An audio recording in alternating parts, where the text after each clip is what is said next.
Hello friends, good morning. সকলকে জানাই মধু Arjun families চ্যানেলে স্বাগতম।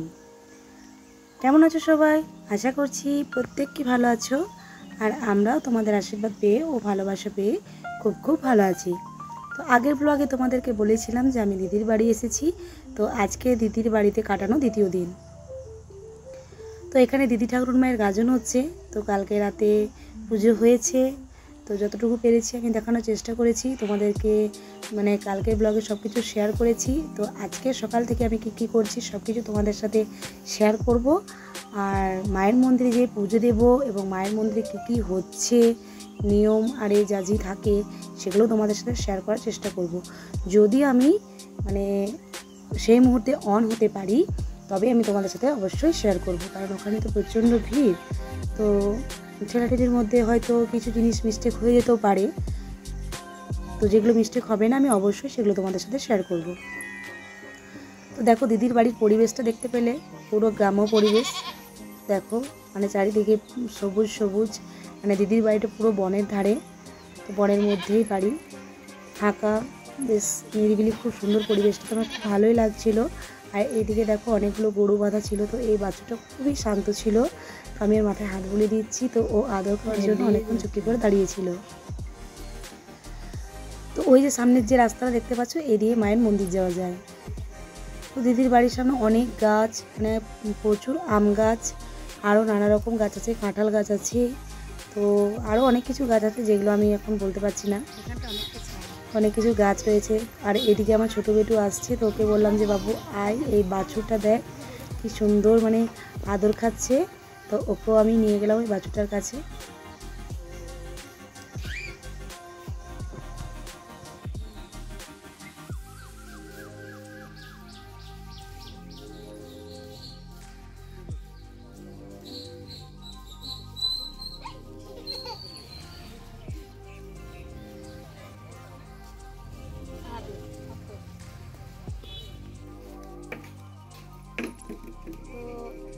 তোমাদেরকে তো বললামই আমি দিদির বাড়ি এসেছি। তো এই জায়গাটার নাম হচ্ছে রামচন্দ্রপুর। তো দিদি ঠাকুরের মায়ের এখানে গাজন হচ্ছে, এখানে এসেছি। তো এটা পুরো গ্রাম্য পরিবেশ, দেখে বুঝতেই পারছো। তো একটা জিনিস দেখাই, এসো।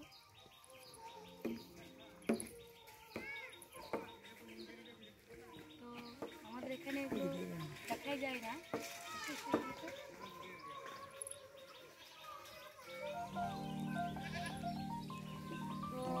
আমাদের সোনামুখী তো এগুলো দেখাই যায় না। তো অনেকদিন পর মানে এটা দেখলাম। আর দেখো গরুর গাড়ি, লোহার চাকা দিয়ে। তো এখানে এই গরু গাড়িটা খুব মানে ব্যবহার করা হয়, এবং গরু বাঁধা আছে, এই গরু গাড়িটা নিয়ে যাওয়া হয়। তো আমার তো খুব ভালো লাগছে দেখে। তো তোমাদেরকে তো বললাম সারাদিন কী করছি সব কিছু শেয়ার করবো। তো এই সকাল থেকে স্টার্ট করলাম। এখানে গরু বাঁধা হয়, সবাই জানো। আমার খুব ভালো লাগছে বেশ।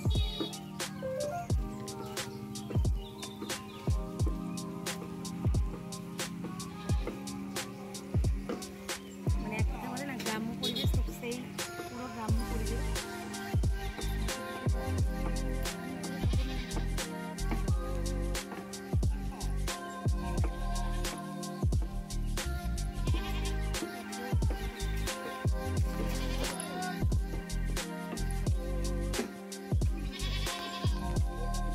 তো এদিকে হাঁটাহাঁটি শেষ করে ভাবলাম দিদির কাছে আসি, দিদির কাছে একটু সাহায্য করব। তো এদিকে দেখি দিদি তো কোনো কিছু করতেই দিচ্ছে না। তো দিদি বলছে না তোদেরকে কোনো কিছু করতে হবে না। তো আমাদেরকে কোনো কিছু না করতে দিয়েও নিজে অনেকটা তাড়াহুড়ো করছে। তো সেই দেখে আমরা বললাম যে সবাই মিলে যদি কাজটা করে নিই খুব সহজেই হয়ে যাবে কম সময়ের মধ্যে। তো সেই ভেবে দিদির কাছ থেকে কুমড়োটা নিয়ে নিলাম। এদিকে বৌদি আমি মানে খুব মজা করে হাসতে হাসতে মানে সবজিগুলো কেটে ফেলছি। ওইদিকে আলু বানাচ্ছে, আমি ওইদিকে কুমড়ো কাটছি। তো যাই হোক, মজা করে আমরা সবজিটা কেটে ফেললাম, খুব তাড়াতাড়ি হয়েও গেল। আর এদিকে অনেক কিছু রান্না হচ্ছে আজকে। কুমড়ো তরকারি হবে, মাছের ঝাল হবে, কলমি শাক ভাজা হবে, 2-3 রকমের ভাজা হবে, সাথে চাটনি। তো এদিকে এসে দেখি জামাইবাবু গাছ থেকে আম পাড়তে শুরু করে দিয়েছে। তো তোমাদেরকে বললামই যে দিদির মানে বাড়ির সামনে অনেকগুলো আম গাছ আছে, তাই চাটনি করার জন্য গাছ থেকে আম পাড়ছে। তো দেখে খুবই তো কারণ আমাদের বাড়িতে তো আম গাছ নেই, আর আমাদেরকে আম খেতে চাইলে মানে বাজার থেকে কিনে আনতে হয়। আর দিদির বাড়িতে এসে দেখি মানে গাছ থেকে আম পেড়ে মানে সেটা চাটনি করা হবে, খুবই মজা লাগছিল। তো দেখো আমি এদিকে আম কুড়াতে ব্যস্ত হয়ে গেছি, অনেক আম পেড়েছি জামাইবাবু। তো এত আম পাড়ার কোনো প্রয়োজনই ছিল না, তার সত্ত্বেও অনেকগুলো আম পেড়ে নিয়েছে। তো যাই হোক, বৌদি বললো দুপুরবেলায় একটু নুন মাখা করে খাবে, তো আমার তো ভালো লাগে না, তো বৌদি খুবই খায়। তো যাই হোক অনেকগুলো আম নিয়েছি দেখো, আর সাথে আমগুলো অনেক পড়েও আছে। তো যাই হোক এগুলো কিছুটা চাটনি করা হবে দুপুরের জন্য, আর বৌদি কিছুটা রেখেছে দুপুরবেলায় মানে ভাত খাওয়ার পরে যে টাইমটা থাকে সেটাতে মানে নুন মাখিয়ে লঙ্কা মাখিয়ে যেটা করে খাওয়া হয় সেটা খাবে। তো যাই হোক আমরা স্নান টান সেরে রেডি হয়েছি, মায়ের ধারে পুজো দিতে যাব। তো রেডি হয়ে দাঁড়িয়ে আছি, এখনও বরমশাই তারপর আমার দাদা জামাইবাবু ওরা সবাই স্নান করতে গেছে। তো ওরা আসলে রেডি হবে, একসাথেই বেরোবো। আর মায়ের থানে প্রচণ্ড ভিড়, তো ছেলে নিয়ে ঢোকা যাবে না, তাই ছোটো বাবুকে আমার বরমশাইয়ের কাছে দেবো, তারপরে পুজো দিতে ঢুকবো। আর দিদি রান্না বান্না সব কমপ্লিট হয়ে গেছে, দিদি রান্না বান্না করে রেডি হয়ে গেছে, আর আমরাও মানে দিদির সাথে একটু হেল্প করলাম অল্প। বাইকে করে স্নান করতে গেছিলো, চলে এসছে।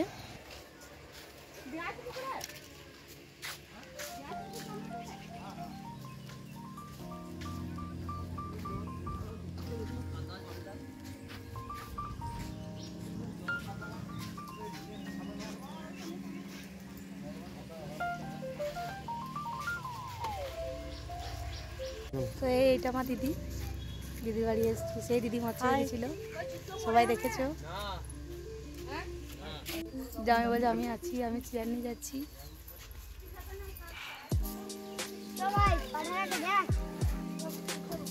চ চ হলো, হ্যাঁ বাবু দেখি। তো এই যাচ্ছি মায়ের মন্দির।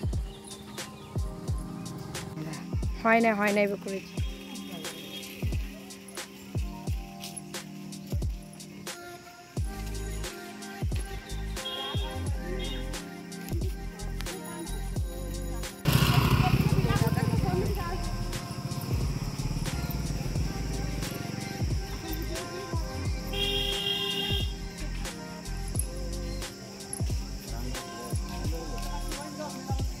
রান্না হচ্ছে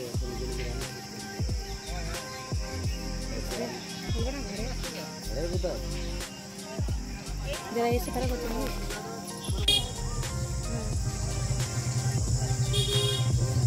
বহুত এদিকে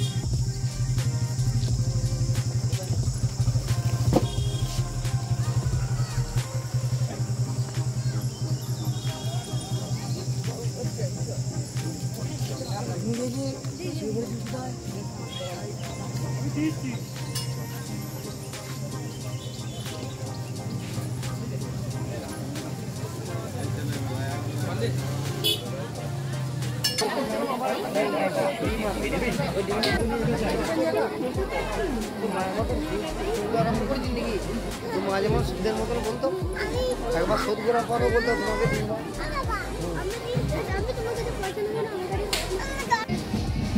তো পুজো দেওয়ার জন্য অনেকেই বাড়ি থেকে প্রসাদের সব সামগ্রিক সব কিছু নিয়ে আসে, আর না আনলেও কোনো প্রবলেম নেই, কারণ এখানে সব কিছু পাওয়া যায়। তাই আমরা বাড়ি থেকে কোনো কিছু কিনে নিয়ে আসিনি, তো এখানে এসে সব কিছু পুজোর সামগ্রিক আমরা কিনে নিয়েছি।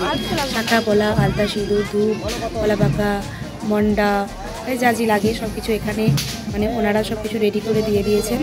তো এরপর এগুলো নিয়ে মায়ের মন্দিরে পুজো দিতে যাব। খুবই কাছে, মানে দূরে নয়, তো দিদির বাড়ি থেকে দেখতেই পেলে হাঁটা রাস্তা, মানে 2-5 মিনিট লাগে। তো এগুলো সব কিনে নিয়েছি। আর এইদিকে দেখো মানে মায়ের বাড়ি আসছে,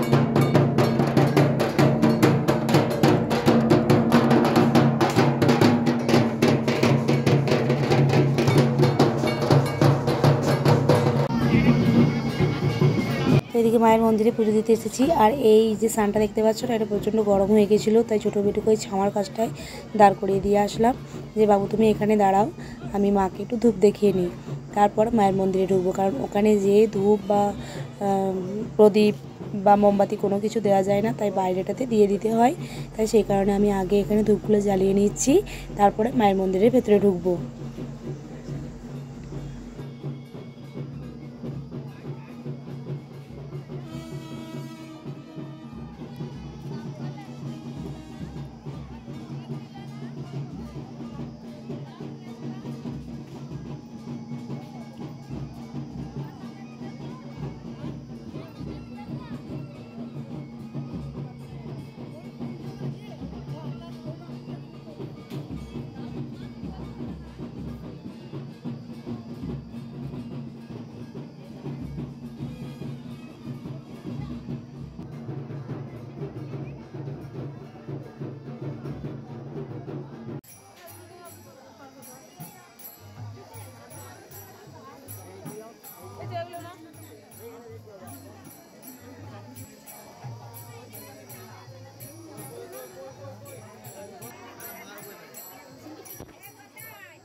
আর এইদিকে দেখো পুজো হওয়ার পরে যজ্ঞি শুরু হয়ে গেছে।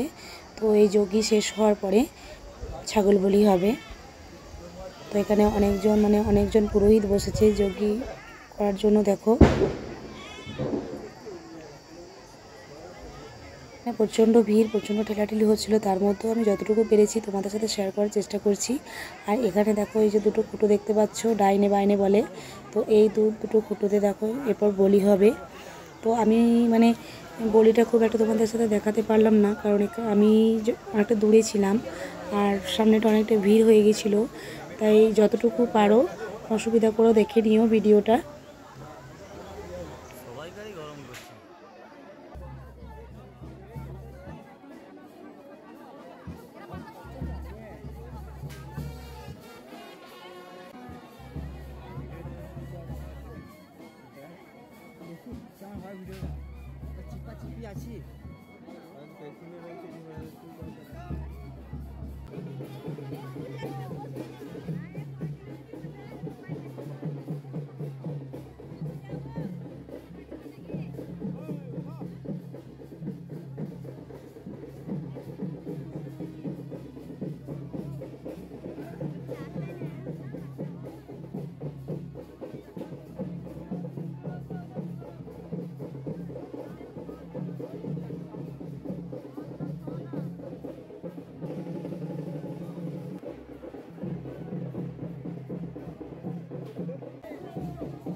মায়ের মন্দিরে পুজো হয়ে গেল, যে মা প্রসাদ দিয়েছে,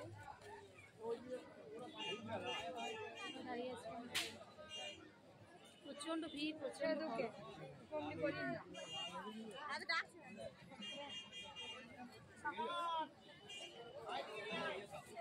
হ্যাঁ ভাইকে দিন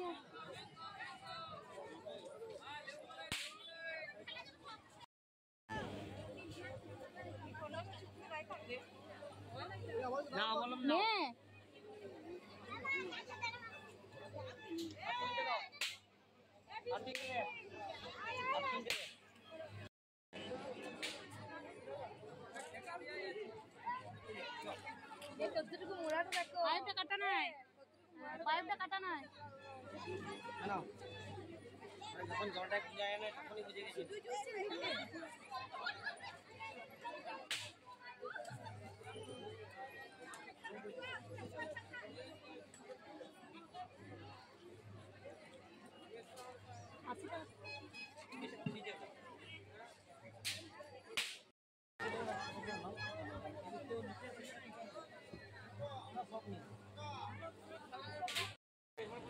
পুজো শেষ করে আমরা বাড়ি যাচ্ছি, ছেড়ে দেবো। প্রচন্ড রোদ্দুর দেখতে পাচ্ছ।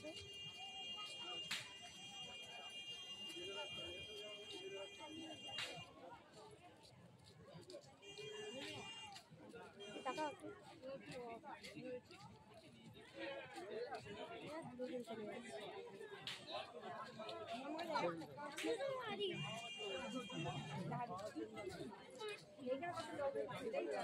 তো যাই হোক, পুজো টুজো দিয়ে বাড়ি যাচ্ছি। তো আজকে এখানেই ব্লগটি আমি শেষ করছি। যদি ভালো লেগে থাকে অবশ্যই লাইক কমেন্ট শেয়ার করবে।